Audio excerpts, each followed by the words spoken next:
दोस्तों नमस्कार। मैं प्रदीप पाटिल आप सभी का स्वागत करता हूं। अद्वितीय ज्ञान भंडार में मैं आज आपके साथ जुड़ा रहूंगा कारक इस व्याकरण के घटक के साथ। कारक यह व्याकरण का एक महत्वपूर्ण घटक है जो कि वाक्य को अर्थपूर्ण तो बनाता ही है, साथ ही साथ उस वाक्य की शोभा भी बढ़ाता है। कारक किसे कहा जाता है? क्रिया के करने वाले को कारक कहा जाता है। इसका मतलब यह है कि जो क्रिया को करवाता है वही कारक कहलाता है। हर वाक्य में इसका स्थान अटल होता है। जैसे कि उदाहरण के तौर पर हम देखेंगे, माँ ने खाना पकाया। यहाँ पर माँ करता है, खाना कर्म है, पकाया यह क्रिया है। जैसे कि ने यह एक शब्द है जो कि माँ ने क्या काम किया है इसके बारे में जानकारी देता है। इसलिए जो ने यह प्रश्न चिन्ह मैंने दिखाया था वह ने कारक कहलाता है। जो वाक्य में संज्ञा या सर्वनाम का क्या काम है यह बताता है वह कारक कहलाता है। जैसे कि अगला उदाहरण हम देखेंगे, पिताजी ने राजू को आम दिया। किसने यह प्रश्न पूछने पर हमें कर्ता मिलता है।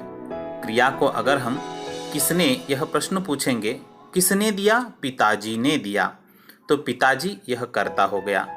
वैसे ही क्या और किसे यह प्रश्न अगर हम क्रिया को पूछेंगे, क्या दिया? आम दिया। किसे दिया? राजू को दिया, तो वे कर्म हमें मिलते हैं। इसलिए यहाँ पर दो शब्द और भी है, ने और को।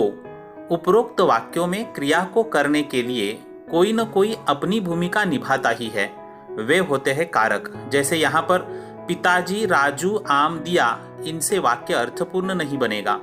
यहाँ पर ने यह एक कारक है जो कि वाक्य में आने के बाद वाक्य को अर्थपूर्ण बनाता है। पिताजी और राजू इन संज्ञाओं का या आम इस संज्ञा का क्रिया के साथ क्या संबंध है यह बताता है। इसलिए कारक उन्हें कहा जाता है जो कि वाक्य में आने के बाद संज्ञा और सर्वनाम इनका अन्य शब्दों के साथ क्या संबंध है ये बताते हैं या क्रिया को करवाने के लिए मदद करवाते हैं। इसी प्रकार इसकी परिभाषा ये हो सकती है कि संज्ञा या सर्वनाम के जिस रूप से वाक्य के क्रिया या अन्य शब्दों के साथ उसका संबंध दिखाया जाए वह होता है कारक। चलिए हम इसके बारे में कारक के भेदों को जानते हैं। अब कारक के भेद भी 8 प्रकार के होते हैं। दोस्तों ये प्रकार कारक और विभक्ति चिन्ह के साथ हम देखेंगे। कर्ता कारक, इसका विभक्ति चिन्ह ने है। कर्म कारक, इसका विभक्ति चिन्ह को है। करण कारक, इसके विभक्ति चिन्ह जो है से, के साथ, के द्वारा। संप्रदान कारक, के दिए, को, किसी को कुछ देने के भाव से अगर आए तो हम यहाँ पर संप्रदान कारक कहते हैं। अगला है अपादान कारक, यहाँ पर भी से आता है, लेकिन यहाँ पर से का मतलब किसी से अलग होने के संदर्भ में बताया गया है।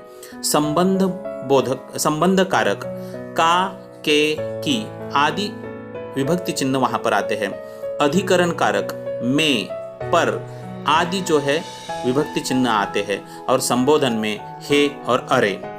और एक बार कारक के भेद जो है कर्ता कारक, कर्म कारक, करण कारक, संप्रदान कारक, अपादान कारक, संबंध कारक, अधिकरण कारक, संबोधन कारक। ये कारक के 8 प्रकार हैं। इनके विभक्ति चिन्हों को भी हमने देखा है। आगे जाकर हम इसके बारे में विस्तृत चर्चा करेंगे। पहला प्रकार आएगा कर्ता कारक।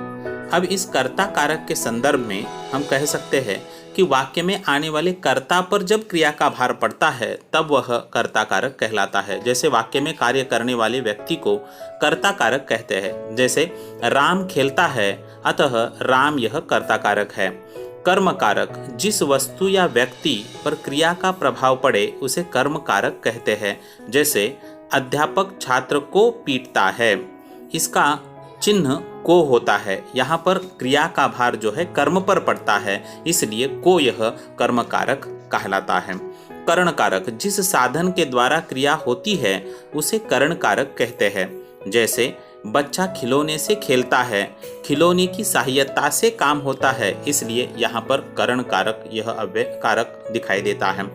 आगे संप्रदान कारक, जिसके लिए कर्ता कुछ कार्य करता है उसे संप्रदान कारक कहते हैं। जैसे गरीबों को खाना दो, यहाँ पर गरीबों के लिए काम किया जा रहा है, अतः गरीब यह संप्रदान कारक है। गरीबों को किसी को देने की, दान करने की वृत्ति जहाँ पर दिखाई गई है, इसलिए यहाँ पर संप्रदान कारक कारक है। अब अपादान कारक संज्ञा या सर्वनाम के जिस रूप से किसी वस्तु के पृथक या दूर होने का बोध हो, वहाँ अपादान कारक होता है। जैसे पेड़ से पत्ता गिरा। अब पेड़ और पत्ता, इन दोनों को अलग करने वाला कारक जो है वह से है। इस वाक्य में पत्ता पेड़ से अलग होने का ज्ञान कराता है। संबंध कारक संज्ञा या सर्वनाम का वह रूप जो एक वस्तु का दूसरी वस्तु से संबंध बताता है, वह संप्रदान कारक कहलाता है। जैसे संबंध कारक कहलाता है। जैसे रामपुर रानी का गांव है। इस वाक्य में रानी का गांव से संबंध होने का पता चलता है, इसलिए वह संबंध कारक कहलाता है। अगला प्रकार है अधिकरण कारक। जिस संज्ञा के जिस रूप से क्रिया के आधार का पता चले, उसे अधिकरण कारक कहा जाता है। जैसे हरि घर में है। कहाँ पर है? घर में है। संबोधन कारक, अगला प्रकार जो है अंतिम प्रकार, संज्ञा या सर्वनाम के जिस रूप से बुलाने या पुकारने का बोध हो, उसे संबोधन कारक कहते हैं। जैसे हे प्रभु मुझे 8 भेदों के बारे में हमने विस्तृत रूप से जानकारी प्राप्त की। आगे जाकर हम इसके उदाहरणों के बारे में चर्चा करेंगे। तब तक धन्यवाद।